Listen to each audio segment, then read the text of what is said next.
जिसकी दृष्टि अपने लक्ष्य पर होती है उसे प्रशंसा या आलोचना प्रभावित नहीं करती। स्वयं दीप्ता का आप सभी को प्यार भरा प्रणाम। आज मैं फिर से कुछ गाकर आप सभी को अपने भाव व्यक्त करना चाहूँगी और मुझे ये कहने की ज़रूरत नहीं है कि मैंने ये गाना कहाँ से लिया है। सुनने के बाद आप सभी को ऑटोमेटिकली पता चल जाएगा कि ये गाना मैंने कहाँ से लिया है।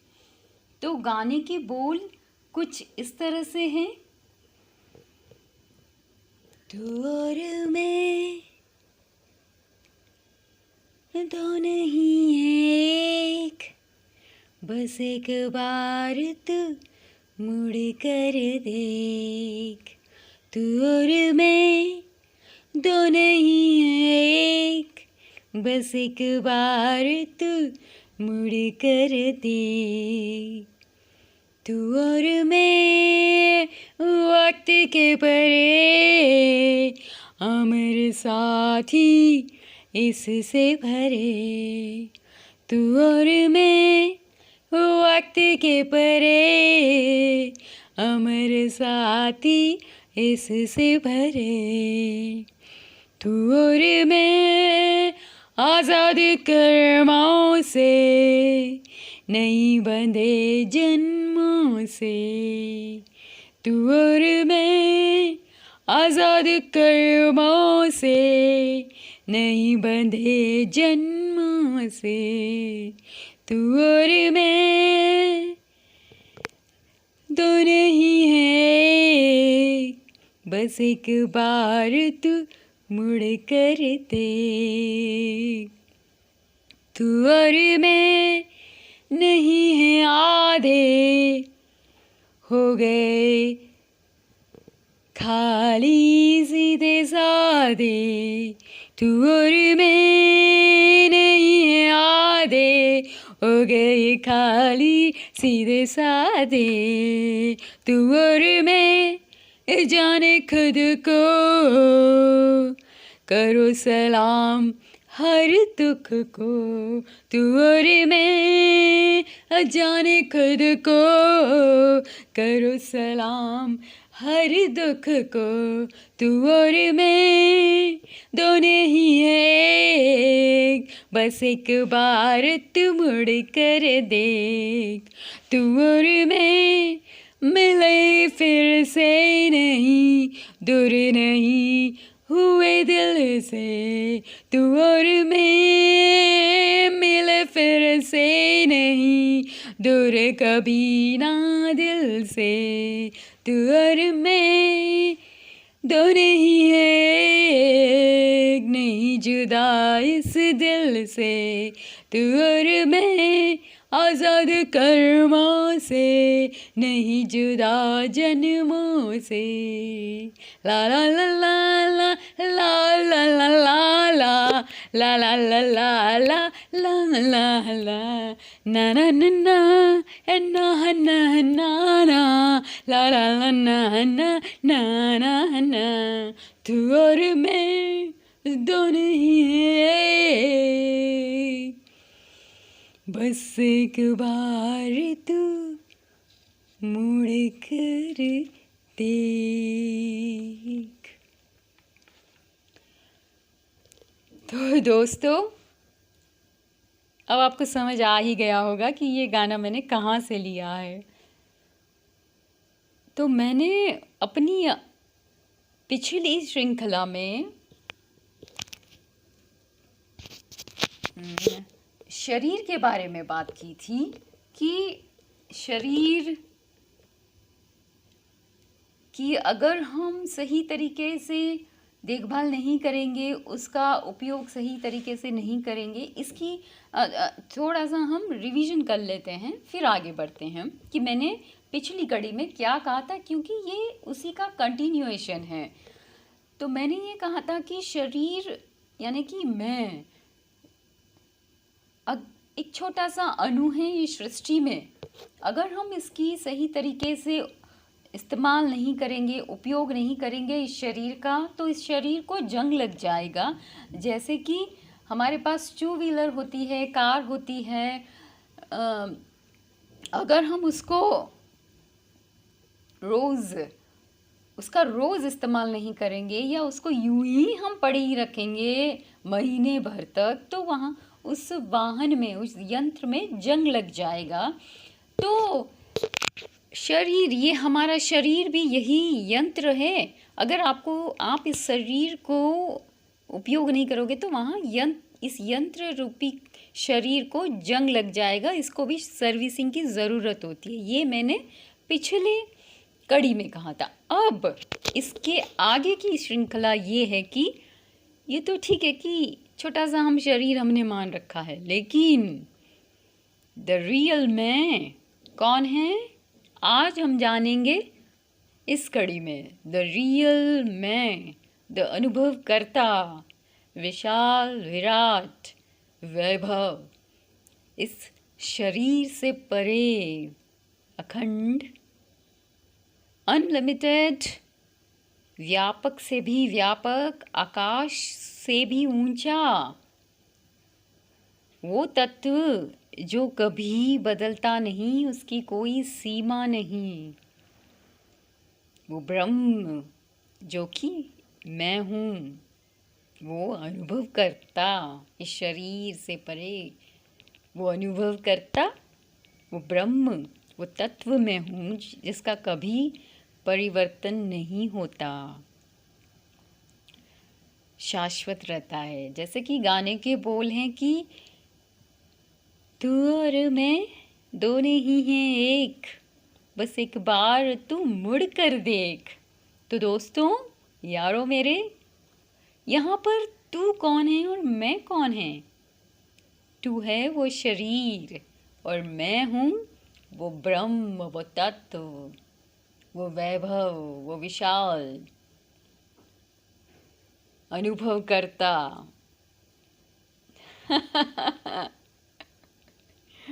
जिसका कोई मुकाबला नहीं कर सकता है इस सृष्टि में, है ना? तो यारो, सोचना ही है तो क्यों ना हम कुछ बड़ा सोचें, कुछ विशाल सोचें, विराट सोचें।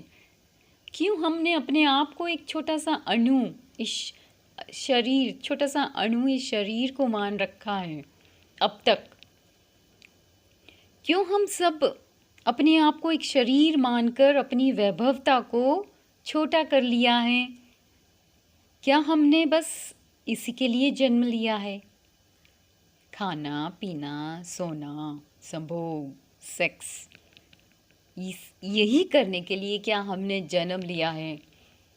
या इसके अलावा ये शरीर, मनुष्य शरीर, ये हमें क्यों मिला है? ये यंत्र क्यों मिला है हमें? जानवर भी यही करते हैं और हम भी यही करते हैं, तो क्या जानवर और मनुष्य में कोई भेद नहीं है? कोई भेद नहीं है यारो। तो दोस्तों, अब तक हमने अपने आप को शरीर मानकर बहुत कुछ सोचा है, समझा है। क्या हासिल हो गया? कुछ भी नहीं। किसी ने, है ना, बहुत कुछ दिन पहले बहुत सुंदर सी एक बात मुझसे कही थी कि जैसे सर्प होता है ना, वो अपनी कैंचुली बदलता है कुछ नए अनुभव लेने के लिए, एक्सपीरियंस लेने के लिए, जीवन के लिए। तो बस हम वही अनुभव करता हैं जो सर्प की तरह कैंचुली बदलता है, कुछ नए एक्सपीरियंस, कुछ नए अनुभव लेने के लिए। लेकिन वो अनुभव करता कभी नहीं बदलता है। मात्र उस कैंचुली का उसका विस्मरण होता है हमें। अगर हमें द रियल अनुभवकर्ता का अनुभव करना है तो हमें सिंह की भांति होना होगा। वो ब्रह्म जो सिंह की चाल चलता है, अकेले, भीड़ से अलग। हमें उस सिंह की भांति होना पड़ेगा जिसकी एक दहाड़ से मात्र सारे छोटे मोटे जानवर जो होते हैं वो साइड हो जाते हैं। तो हम वो सिंह हैं, हम वो ब्रह्म, वो परमात्मा हैं। हमें बस उस उस ब्रह्म को होना होगा, सत्य को जीना होगा। इस संसार रूपी जंगल में हमें वो सिंह बनना होगा, बिना मुखौटे के, दिखावे के। तभी हम उस अनुभवकर्ता की अनुभूति को अनुभव कर पाएंगे। सिंह अकेला ही चलता है जंगल में, उसके पीछे भीड़ होती है ना। आपने भी ये सब कुछ दिखा ही होगा, नोटिस किया ही होगा। तो अब तक हमने शरीर मानकर अपने आप को जिया है, तो अब एक बार अपने आप को अनुभव करता वो ब्रह्म, वो परमात्मा मैं ही हूँ, ये मानकर आप जियो तो सही, देखो तो सही। फिर क्या कमाल होता है आपके जीवन में, जो ट्रांसफॉर्मेशन होगा। अगर आप अपने आप को ब्रह्म, मैं परमात्मा हूँ, ये मानकर सारे कृत्य करोगे तो सोचिए आपका कृत्य कैसा होगा, आपकी सोच कैसी होगी, आपका व्यवहार कैसे होगा। एक बार सोच कर देखिए। सारी गड़बड़ हमने यही कर दी है कि हमने अपने आप को एक शरीर मानकर रखा है। तो महावीर, बुद्ध, कृष्ण हो सकते हैं, तो क्या हम खुद महावीर, बुद्ध, कृष्ण नहीं हो सकते हैं यारो? हो सकते हैं, 100% हो सकते हैं। हो सकते नहीं, हम हैं। लेकिन हमने अपने आप को एक शरीर मान रखा है, बस गड़बड़ यही है। कमी हमारे सोच में है, हमारी व्यवहार में है, हमारी प्रार्थना संकल्प शक्ति में है। हमने कभी उस दिशा में सोचा ही नहीं कि महावीर, बुद्ध, कृष्ण हो सकते हैं, तो हम भी तो हो सकते हैं महावीर, कृष्ण, बुद्ध। क्यों महावीर, कृष्ण, बुद्ध? हम उससे भी ऊपर उठ सकते हैं, आकाश की ऊंचाई, अनंत से अनंत हम वो हो सकते हैं। लेकिन हमने कभी उस दिशा में सोचा ही नहीं, समझा ही नहीं, प्रयास किया ही नहीं। बुद्धि, क्योंकि हम बुद्धि के ज्ञान से सारा कृत्य करते हैं, और बुद्धि का ज्ञान हमें कहीं नहीं पहुंचा सकता जब तक कि हमने जो जाना है, समझा है, गुरु के वाक्य, शब्दों को, विचारों को, वचन को, जो हमने सुना है, समझा है, जाना है, उसको जब तक हम अपने वास्तविक जीवन में, जो मोमेंट टू मोमेंट हम जी रहे हैं, वहाँ पर इम्प्लीमेंट नहीं करेंगे, तो दोस्तों ये ज्ञान सिर्फ बुद्धि का ही ज्ञान रह जाएगा। अनुभूति कुछ भी नहीं होगी, शब्दों का ज्ञान रह जाएगा। हम जो हैं वास्तविक स्वभाव को जानकर उसे हमें अपने वास्तविक जीवन में ढालना होगा। हमें वो ज्ञान, वो सत्य होना होगा, तभी उस अनुभवकर्ता की अनुभूति को हम अनुभव कर सकते हैं। जब तक आप अपने इस वास्तविक जीवन जो जी रहे हो उसमें इसको, अपने अनुभव को इम्प्लीमेंट नहीं करोगे, जियोगे नहीं उस सत्य को, उस तत्व को, तब तक ये ज्ञान सिर्फ ज्ञान ही रह जाएगा, अनुभूति नहीं होगी। बोलना अलग बात है, अनुभूति होना अलग बात है, जीना अलग बात है, मानना जानना अलग बात है। ज़मीन आसमान का भेद है उसमें। हमें वो ज्ञान, वो सत्य होना होगा, वो सिंह होना होगा। उसके लिए बिना मुखौटों के सिंह की चाल हमें इस संसार रूपी जंगल में अकेले चलना होगा, तभी उस अनुभवकर्ता की अनुभूति होगी। देखिए यारो, व्यक्ति, वस्तु और परिस्थिति जीवन में कितना भी इकट्ठा कर लो, उससे कुछ हासिल होने वाला नहीं है। कितने भी दोस्त बना लो, व्यक्ति, वस्तु, ऑब्जेक्ट, सब्जेक्ट, जो भी हो, XYZ अपने जीवन में इकट्ठा कर लो, उससे कुछ हासिल नहीं होने वाला है। ये सब कुछ टेम्पररी है। जो परमानंद है, सत्यम शिवम सुंदरम, अगर होना है तो वो स्तोत्र सत्यम शिवम सुंदरम का हम खुद हैं। उस आनंद का स्तोत्र हम खुद हैं। ये हमें अनुभव करना होगा, तभी हम अनुभव कर सकते हैं। ये मैं अपना पर्सनल एक्सपीरियंस आप सभी से शेयर कर रही हूँ कि मैंने इसको जिया है। मैंने मोमेंट टू मोमेंट अपने फैमिली लाइफ में इसको इम्प्लीमेंट किया है। तब कहीं जाके मुझे वो अनुभूति होती है, हो रही है, उस अनुभवकर्ता की। आपको उसके लिए बहुत हिम्मत चाहिए। अपनी image, status level, so called that status level से नीचे गिरना होगा। अपनी इमेज से नीचे गिरना नहीं है दोस्तों। हमें किसकी मेडल की ज़रूरत है?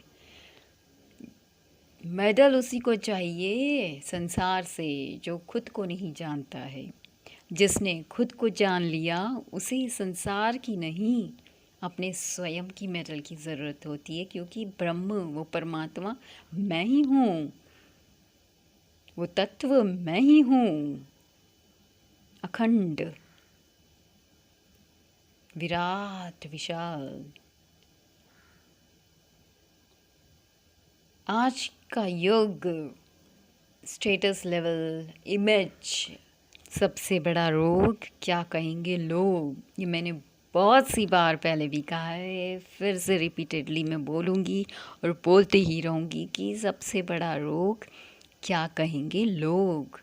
जब तक आप इस स्टेटस लेवल और इमेज से उभर नहीं जाओगे, समाज, परिवार, संसार से परे अपनी एक दिशा, स्वयं स्वभाव में रहकर उसे जियोगे नहीं स्टेटस लेवल से, तब तक आप उस अनुभवकर्ता को अनुभव कर ही नहीं सकते हो। सिर्फ शब्दों का ज्ञान है। कितना ही आप बोल लो, सुन लो, सत्संग कर लो, सुन लो, उससे कुछ भी हासिल नहीं होने वाला है। जब तक आप मोमेंट टू मोमेंट उसमें अपनी इस जीवन को जियोगे नहीं, तब तक अपनी विराटता, विशालता, पूर्णता को नहीं जियोगे, समग्रता से स्वीकार नहीं करोगे, तब तक उस अनुभूति से वंचित ही रह जाओगे यारो। ये मैं दावे के साथ कह सकती हूँ आप सभी को, क्योंकि मैंने इसको पूर्णता से जिया है अपने जीवन में। तो बस छोटी छोटी बातें हमें अपने वास्तविक जीवन में इम्प्लीमेंट करना होता है। बाकी तो हम ब्रह्म थे, है और हमेशा ही रहेंगे। तो बस दोस्तों, यही मैं कहना चाहती थी, अपने भाव को व्यक्त करना चाहती थी। इसी के साथ मैं अपनी वाणी को विराम देना चाहूँगी। और दोस्तों, किसी ने क्या खूब कहा है, कोई डूबते हुए सूरज की तरह अस्त हो जाता है और कोई उगते हुए सूरज की तरह अपने भीतर ऊर्जा को भर कर निकल जाता है। तो हमें उगते हुए सूरज की तरह वो बनना है, अनुभव करता वो ब्रह्म जो कि हम हैं। तो उस ऊर्जा को भर कर, उस विशालता को, उस वैभवता को, हमारे भीतर वो ऊर्जा समग्रता से इस जीवन को जीकर हमें निकल जाना है। बस यही मैं व्यक्त करना चाहती थी आप सभी के साथ। इसी के साथ मैं अपनी वाणी को विराम देती हूँ दोस्तों। फिर और कभी मिलते हैं किसी और वार्तालाप में बहुत जल्दी। शुक्रिया मुझे सुनने के लिए। शब खैर, शिवरात्रि। Love you all.